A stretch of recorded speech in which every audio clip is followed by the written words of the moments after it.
चलो, previous class में Coulomb's law पढ़े थे हम लोग।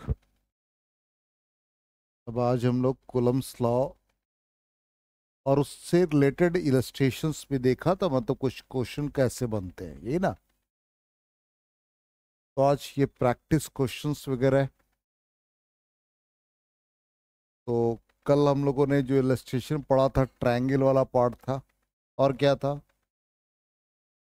स्क्वायर वाला पार्ट था। उसी से रिलेटेड एक प्रॉब्लम है। इसमें कहता है four charges are arranged at the corners of a square as shown in the adjoining figure. The force on the charge kept at the center O. Centre O पे आपको अपने मन से एक चार्ज रख देना है, ठीक। और उसके बाद आपको ये ऑप्शन प्रोवाइड है कि जो सेंटर पे फोर्स लगेगा उसका रिजल्टेंट वैल्यू या उसका जो डायरेक्शन होगा वो किधर होगा, या उसका मैग्नीट्यूड। मैग्नीट्यूड के टर्म में पहला ऑप्शन है 0, दूसरा है डायरेक्शन के फॉर्म में, तीसरा भी डायरेक्शन और चौथा भी डायरेक्शन। तो हमने आपको जो मेथड सिखा रखा बिल्कुल उसी मेथड से आप आ जाए कि सेंटर पे कोई भी चार्ज हम एज्यूम कर ले कि यहां पर एक चार्ज प्लस क्यू है। अब सबसे पहला वर्टेक्स ए पे जो चार्ज है क्यू, इस क्यू और इस सेंटर पे जो चार्ज है, इन दोनों के बीच जब इंटरेक्शन होगा तो लाइन ऑफ एक्शन तो यही है भाई, तो रिपल्सन होगा। इसलिए इसका डायरेक्शन इसके अलॉन्ग हो गया और ये फोर्स ड्यू टू ए, ठीक। अब आ जाए नेक्स्ट वर्टिस, कितना, 2q मैग्नीट्यूड चार्ज कहां पर, बी पर। तो इसका लाइन ऑफ एक्शन यही है, तो रिपल्सन हुआ कहां पर, ओ पे ही निकालना है ना। तो ये ड्यू टू बी, इसका डायरेक्शन एफ बी हो गया। नेक्स्ट चार्ज सी पर क्यू, ये भी रिपल्सन, लाइन ऑफ एक्शन है ही, तो force due to charge C. फिर लास्ट वर्टेक्स कौन बच गया, डी। तो इसमें और इसमें अट्रैक्शन, तो force due to charge placed at vertex D. अब गौर से देखो कि यहां पर ये एफ बी और एफ डी दोनों का रिजल्टेंट किधर जाएगा, दोनों के सम के लॉन्ग। अब यहां पर एफ ए और एफ सी के लिए जो चार्ज का पेयर है और डिस्टेंस इक्वल है, इसलिए यहां पर एफ ए और एफ सी का मैग्नीट्यूड इक्वल होगा। It means F A and F C एक दूसरे को कैंसिल कर देंगे, तो कैंसिल इच अदर, ये एक दूसरे को कैंसिल कर दिया। तो रिजल्टेंट फोर्स क्या हो गया, resultant force at O is equal to B का सम और डी का सम। वो किस डायरेक्शन में है, अलोंग ओडी या अलोंग बीडी, इसलिए रिजल्टेंट फोर्स किधर हो जाएगा, अलोंग द डायगोनल बीडी। आया समझ में,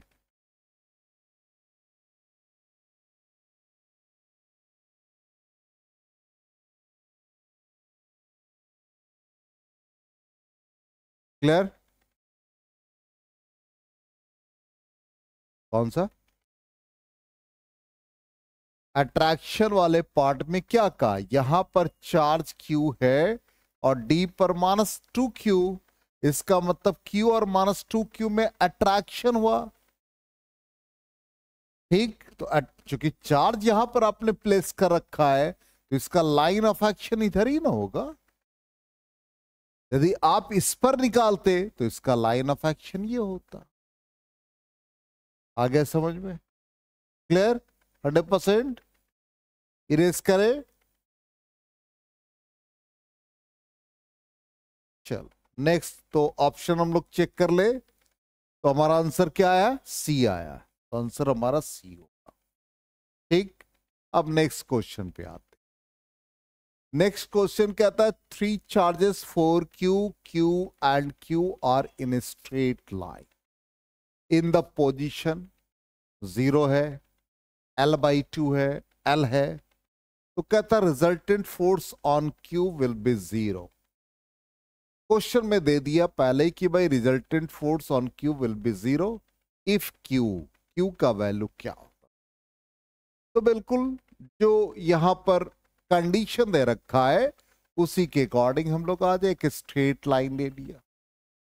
अब स्ट्रेट लाइन में यहां पर एक चार्ज 4Q, यहां पर एक चार्ज Q और यहां पर एक चार्ज स्मॉल q। अब इसका कोऑर्डिनेट क्या भाई? 0। इसका मतलब यहां x का वैल्यू 0। फिर क्या कहता है L/2 मीन्स ये L/2 हो गया। फिर कहता है L है, इसका मतलब यहां से लेके यहां तक ये L/2 है और फिर यहां से लेके यहां तक ये L है। यही क्वेश्चन में अब किस पर फोर्स निकालना है? स्मॉल क्यू पर, इस पे निकालना है। ठीक, थोड़ा पेन के कलर को बदल दे, अच्छा लगेगा देखने में भी। तो यहां पर आ जाए इसमें रिपल्सन, तो इसका नाम दे दीजिए F कैपिटल Q। फिर इसमें भी रिपल्सन, तो इसका नाम दे दे F स्मॉल Q। अब हम लोग इसके न्यूमेरिकल वैल्यू पर आ जाए, तो रिजल्टेंट फोर्स किधर चला गया? Towards right, means resultant force जो निकाल रहे हैं स्मॉल क्यू पर, वो force due to Q and force due to capital Q, उसका सम आ गया। अब ये फोर्स क्या कहता है क्वेश्चन में? 0 है, तो लेफ्ट हैंड साइड में 0 डाल दे, तो FQ is plus FQ, it means FQ is equal to minus FQ होगा। यस नो, यहां तक आ गया समझ में? अब स्मॉल q का मतलब k किसके किसके बीच है? बोलो। ये 4Q ही है, वो तो हमने सिंबल दिया है Q, तो 4Q और स्मॉल q के बीच, तो 4Q और स्मॉल q के बीच डिस्टेंस कितना इन दोनों के बीच का? L, तो L² हो गया इज इक्वल टू माइनस के कैपिटल Q का मतलब कैपिटल Q और स्मॉल q के बीच इंटरेक्शन, तो QQ डिवाइडेड बाई L/2 का होल स्क्वायर। इसमें से के कैंसिल हो गया, एक स्मॉल क्यू कैंसिल। बिल्कुल सिंप्लीफाइड वे में सीखना है। माइनस Q और ये L², ये 4 ऊपर आ गया, L² कैंसिल हो गए, 4 और 4 भी कैंसिल हो गए। किसका वैल्यू निकालना है? कैपिटल Q का। तो क्या आ गया? Capital Q is equal to minus small q।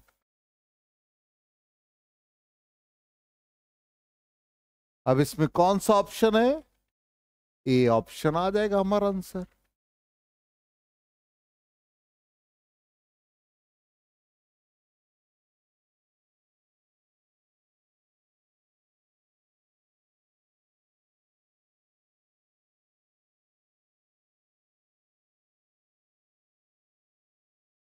आगे समझ में?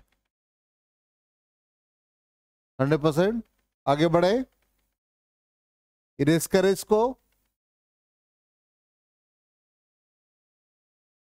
तो आंसर भी हम लोग देख ले क्या आ रहा है। आंसर हमारा ए आ रहा है।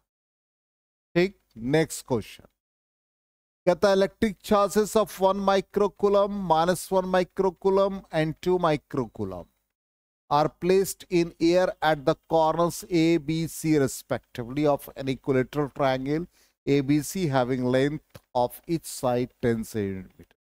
The resultant force on the charge at C. तो C पर कहता है कि कितना रिजल्टेंट फोर्स होगा. ठीक. अब अकॉर्डिंग टू क्वेश्चन ये फिगर हमने ट्रेस किया. अब यहां पर आप वर्टिक्स का नेमिंग कर दीजिए ए, बी और सी. ए पर चार्ज कितना है? 1 माइक्रोकूलम लिख देंगे.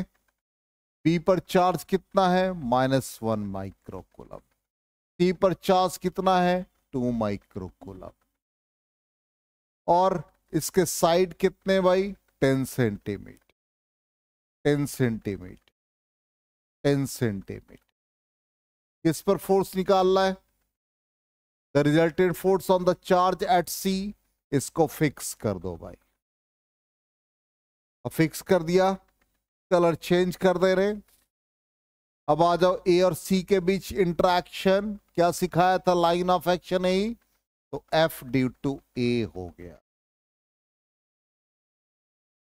अब आ जाओ बी और सी के बीच इंटरेक्शन. क्या होगा? अट्रैक्शन की रिपल्सन. अट्रैक्शन. तो ये एरो गलत है. ठीक. या क्या चार्ज था? 2 माइक्रोकूलम. ठीक. तो ये अट्रैक्शन हो गया. इसका मतलब ये फोर्स ड्यू टू बी.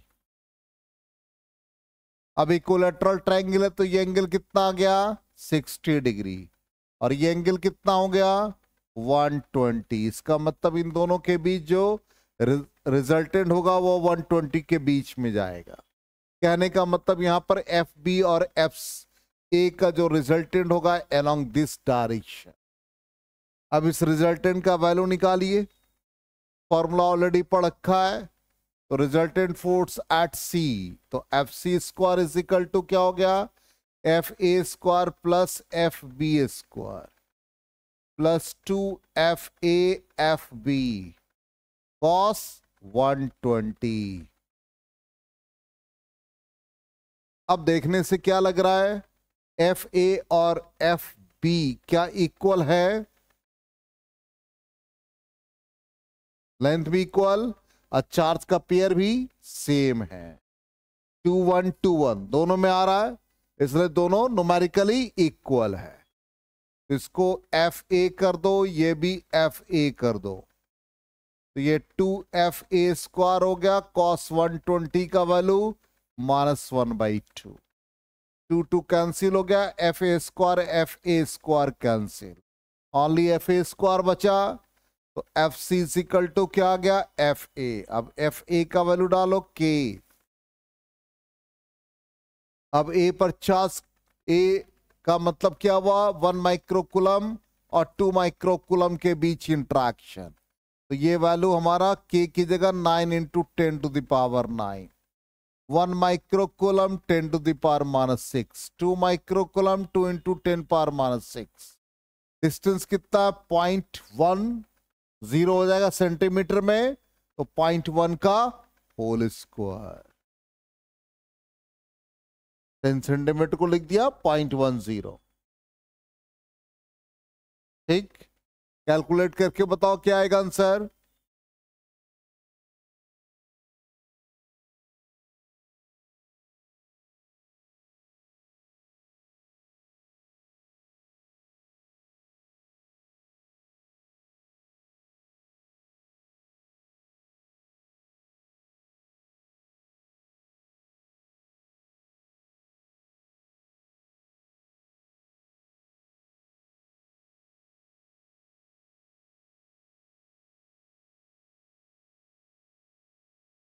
देखो कैलकुलेट करके क्या आ रहा आंसर.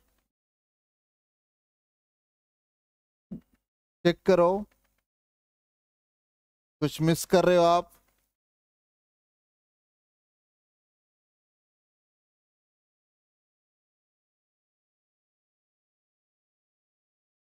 एटीन आ जाएगा.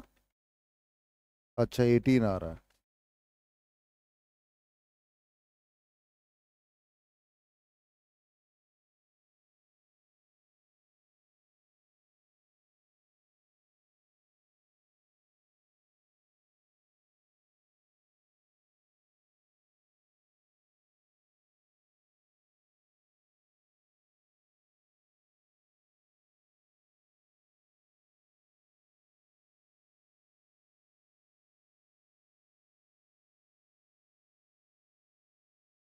नहीं हुआ कैलकुलेशन?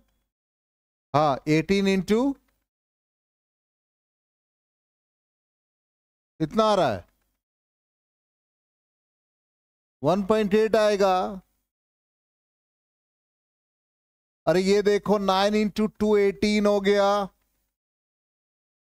ये 10 का पावर 9 माइनस 12, ये 0.1 का होल स्क्वायर 0.01, इसका मतलब नीचे 1 हो गया तो ऊपर कितने होंगे 100, तो plus 2, it means 1 8 into 10 power minus 1 means 1.8 Newton.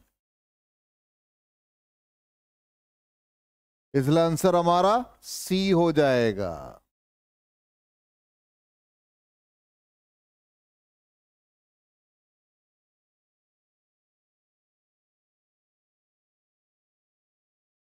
हो गया?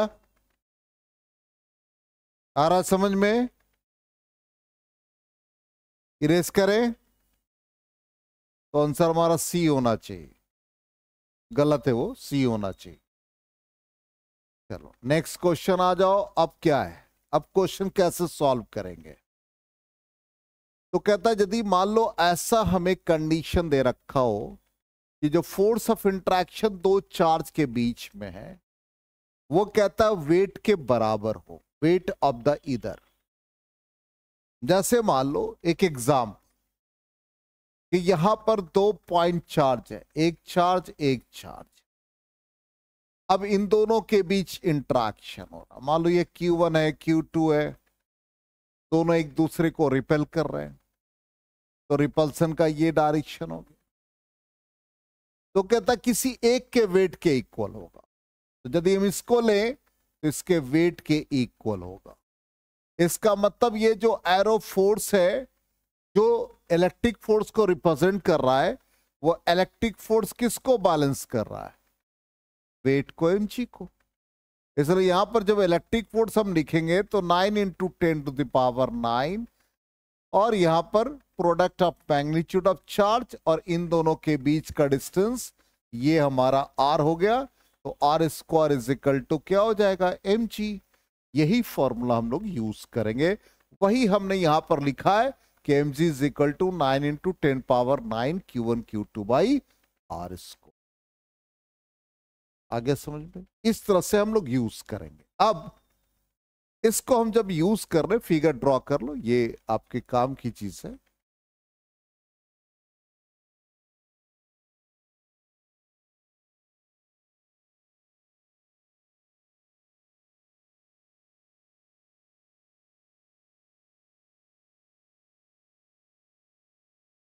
यहाँ इलेक्ट्रिक फोर्स को बैलेंस कर रहा है फोर्स ड्यू टू ग्रेविटी।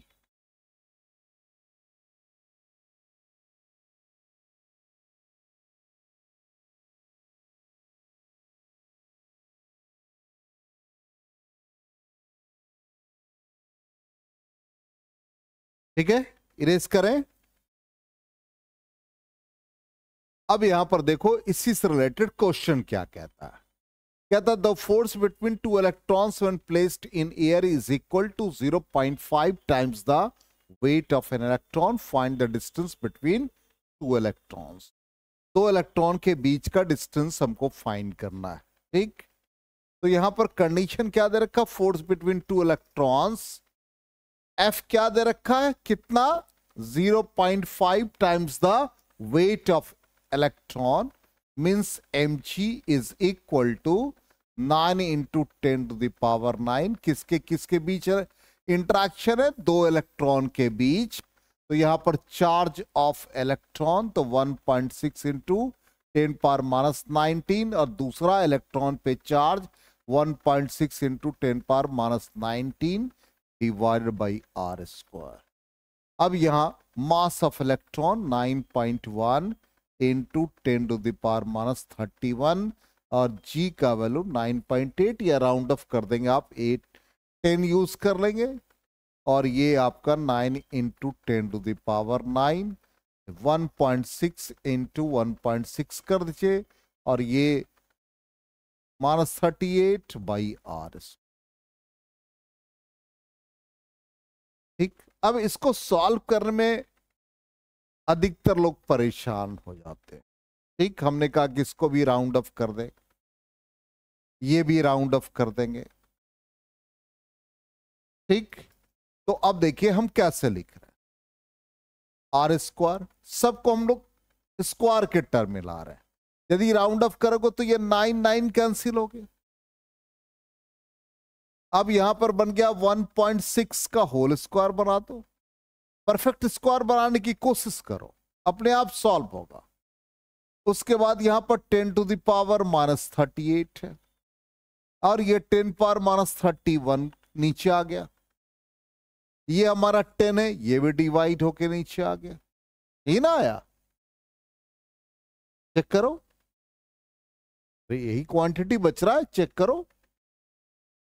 अब ये 1.6 होल स्क्वायर हो गया। अब 10 का पावर देखो कितने बच रहे, -7 बच रहे। ये 10 ऊपर चला गया तो कितने बच गए, -8। तो -8 का मतलब 10 का पावर -4 का होल स्क्वायर बन गया स्क्वायर। एक राउंड ऑफ कर दिया, और तो डिनोमिनेटर में कोई क्वांटिटी नहीं है, मतलब 1 सिंपली। अब स्क्वायर करोगे तो ये मतलब रूट निकालोगे तो इसका स्क्वायर एलिमिनेट हो गया, तो ये क्या दे देगा, 1.6 into 10 to the power -4, sorry -4 देगा। होगा, यस नो। अब इसी के आसपास आंसर आएगा हमारा। समझ में आई बात या नहीं? इसका मतलब ये 1.6 इंटू 10 टू पावर -2 सेंटीमीटर, यानी मीटर में है, तो 10 पावर -2 सेंटीमीटर में आ गया। तो 1.6 इंटू 10 पावर -2 सेंटीमीटर, इसका मतलब क्या होगा, 0.16 सेंटीमीटर। ये अप्रॉक्स आएगा आंसर। इरेज करें, अब देखो क्या आता है आंसर।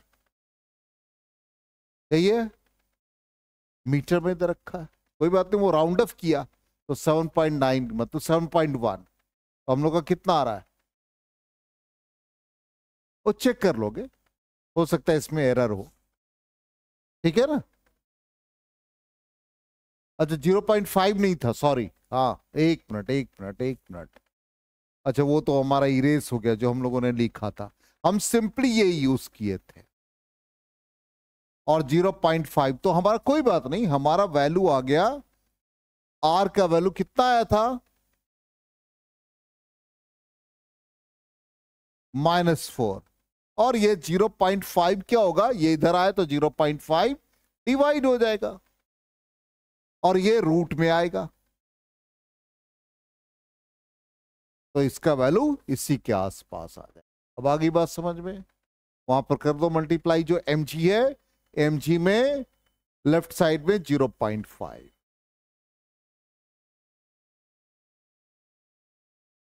ठीक है, वो ध्यान नहीं दिया था, जल्दबाजी में हम लोग आगे बढ़ गए। आगे समझ में निकालने का तरीका, चलिए अच्छा है कि आंसर सामने रहता तो पता चल जाता क्या हम लोग कर रहे हैं। अब आ जाइए नेक्स्ट क्वेश्चन या नेक्स्ट पार्ट। कहता है कि यदि दो चार्ज एयर में रखा है, उसी चार्ज को फिर किसी मीडियम में रख दिया, तो दोनों के फोर्स को जब कंपेयर करते तो यही फॉर्मूला पड़ा था ना, F0/Fm is equal to dielectric constant. अब इससे रिलेटेड हमारा प्रॉब्लम कैसा रहेगा वो देख लेते हैं।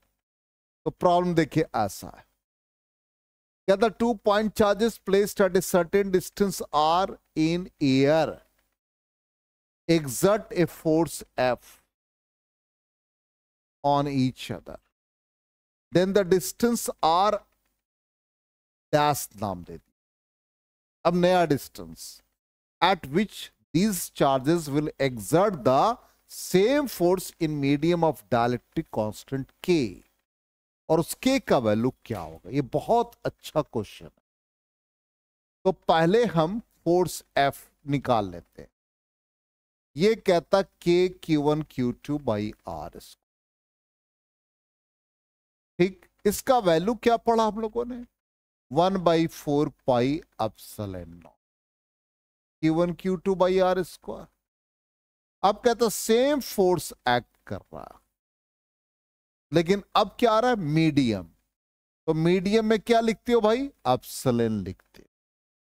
ठीक, अब डिस्टेंस क्या हो गया?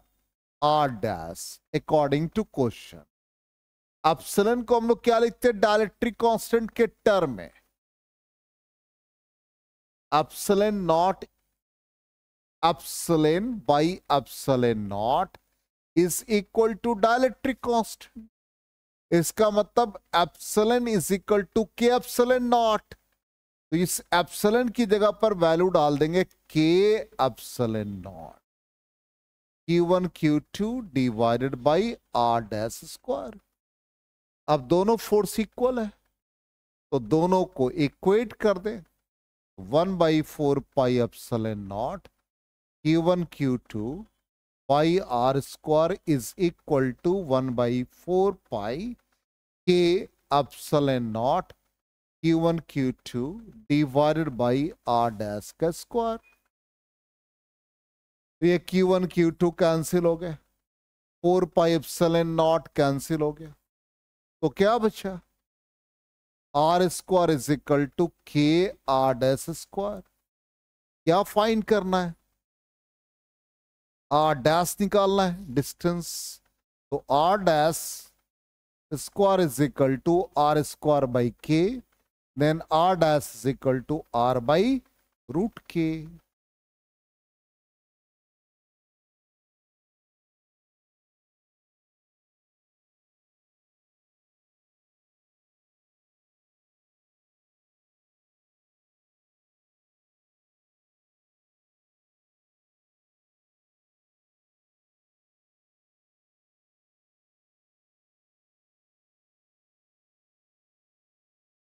हो गया? तो आंसर क्या आ गया? R बाई रूट के। ठीक, चेक करते हैं, इरेज करें। आंसर हमारा R बाई रूट के, सी ऑप्शन आ रहा है। ठीक है, देख लो, यही है R बाई रूट के। ठीक है, अब आ जाए नेक्स्ट पार्ट। नेक्स्ट पार्ट में ऐसा हम लोगों ने पढ़ा था, याद है? दो पिथ बॉल बताया था, एक दूसरे को रिपेल करते हैं, तो फोर्स ऑफ इंटरेक्शन इसके बीच ऐसा होता है। ये ऑलरेडी हम लोग देख चुके हैं प्रीवियस क्लास में। तो अब ये फॉर्मेट ऐसा लिखा रहेगा कि दो बॉल है, आइडेंटिकल मास है m और इक्वल चार्जेस है, और कहता है hung from fix support of length l। यहां से ये फिक्स सपोर्ट से कनेक्टेड है, ये भी कनेक्टेड है, दोनों में रिपल्सन हुआ, रिपल्सन का डायरेक्शन अवे फ्रॉम ईच। ठीक, तो इस कंडीशन में कहता है कि फोर्स का वैल्यू ये हो। ठीक, अब देखिए कैसे निकालते हैं, ध्यान दीजिएगा। इसको फिगर को हम रिट्रेस कर रहे हैं। इनिशियली क्या भाई? ये आपका दो आइडेंटिकल बॉल, मतलब चार्ज भी आइडेंटिकल, एक दूसरे को रिपेल किए। फोर्स ऑफ रिपल्सन का ये डायरेक्शन, दोनों में टेंशन T लगा, ऑब्वियसली ये इन दोनों के बीच का semi vertical angle theta theta. इसका वेट mg डाउनवर्ड लगेगा, अ tension exerted along the string T। ये लाइन और ये यदि हम यहां पर एक ड्रॉ करें mg के लाइन के लॉन्ग, तो ये दोनों पैरेलल, तो ये एंगल थीटा है, तो ये भी थीटा हो जाए। अब इस टेंशन का एक कंपोनेंट इस डायरेक्शन में T cos थीटा, और इसके परपेंडिकुलर इस डायरेक्शन में T sin थीटा होगा। Yes no? अब फिगर के अकॉर्डिंग देखिए कि T sin थीटा को बैलेंस कौन कर रहा है? F बैलेंस कर रहा है। और टी कॉस थीटा को बैलेंस कौन कर रहा है? mg कर रहा है। अब दोनों इक्वेशन को डिवाइड कर दो, तो डिवाइड करोगे तो क्या आ जाएगा? tan theta is equal to F by M G. ऐसे कंडीशन में हम लोग हमेशा f is equal to M G tan theta याद रखेंगे।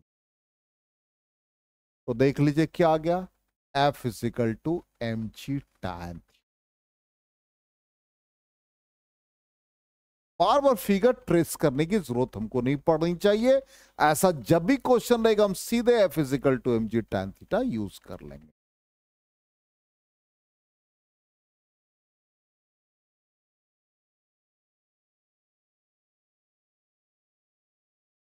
अब इसमें ये वैल्यू यदि हमको निकालना, tan थीटा ऐसे आ रहा, ठीक, तो tan थीटा का वैल्यू देखो कैसे आ जाए। tan theta is equal to क्या बन जाएगा? F by M G. F का मतलब क्या हुआ? इन दोनों के बीच फोर्स। तो क्या लिखते हैं भाई? 1/4 पाई एप्सिलॉन नॉट। दोनों पे चार्ज आइडेंटिकल है, क्यू स्क्वायर, और दोनों के बीच का डिस्टेंस फिगर के अकॉर्डिंग क्या है? दोनों फिगर के अकॉर्डिंग एक्स है, तो नीचे एक्स स्क्वायर हो गया डिवाइड बाई एम जी। देखो आ गया आंसर।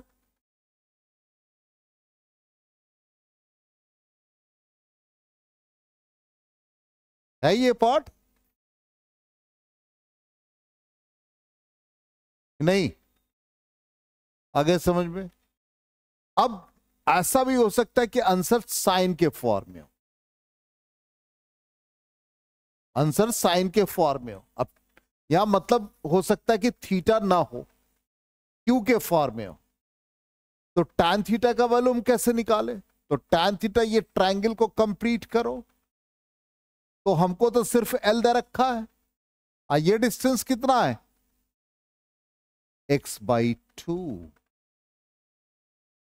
तो यहां तो परपेंडिकुलर थीटा के लिए x/2 हो गया, हाइपोटेन्यूज हो गया L, बेस नहीं पता।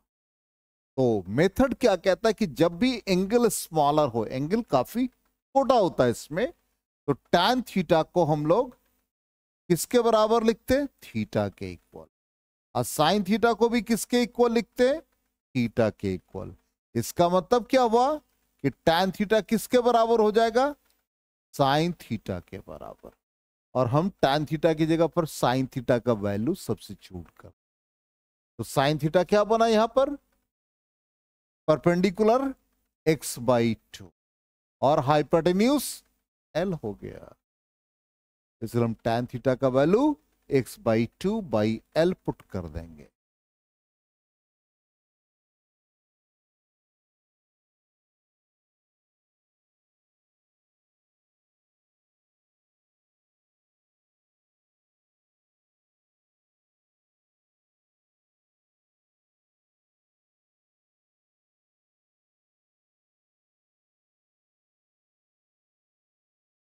आगे समझ में?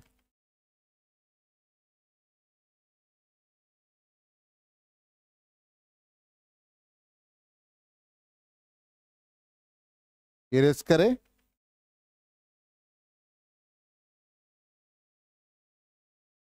अब देखो यहां पर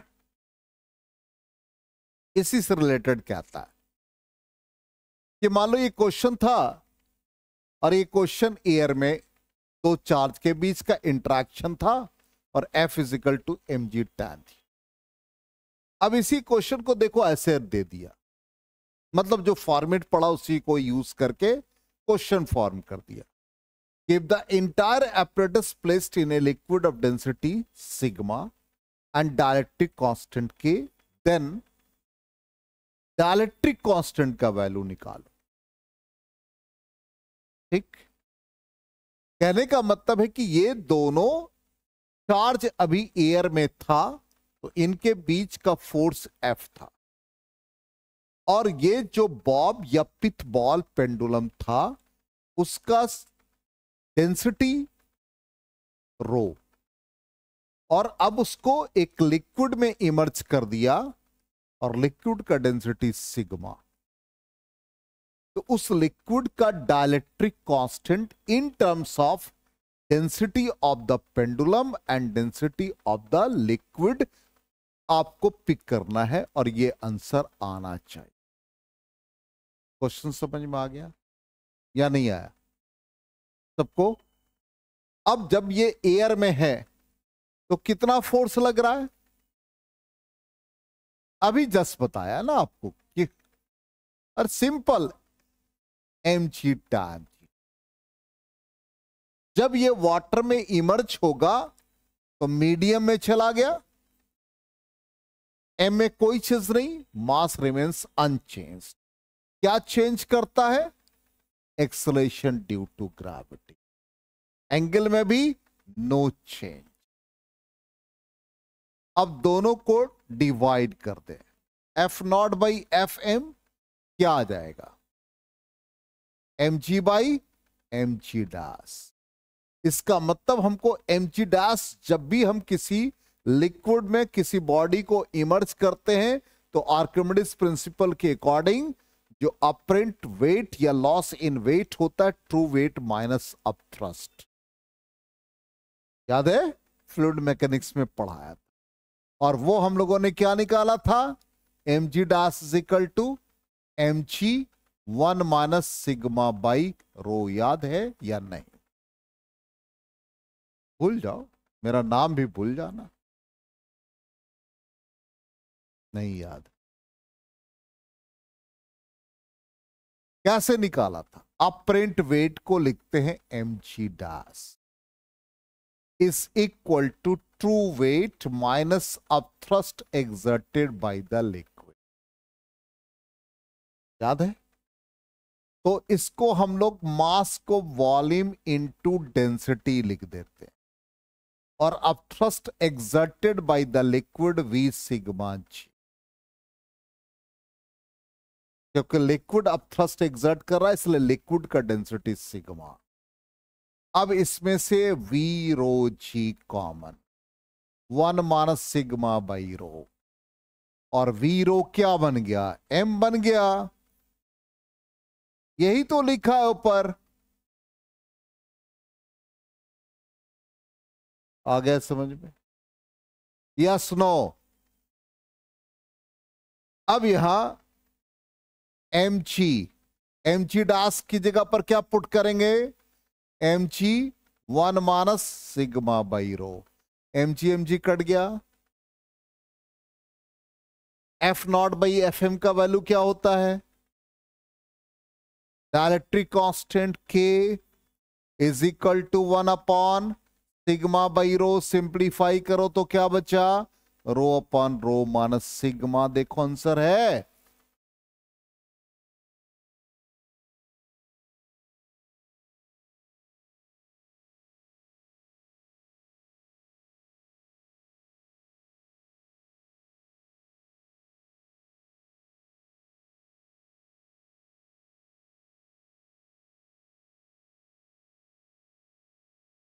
आया समझ में?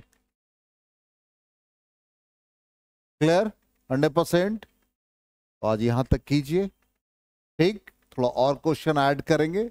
अभी इस पर हम लोग काम करेंगे। इतना तक आपको कंप्लीट करना है, ठीक है? और नेक्स्ट क्लास में हम लोग आगे बढ़ेंगे।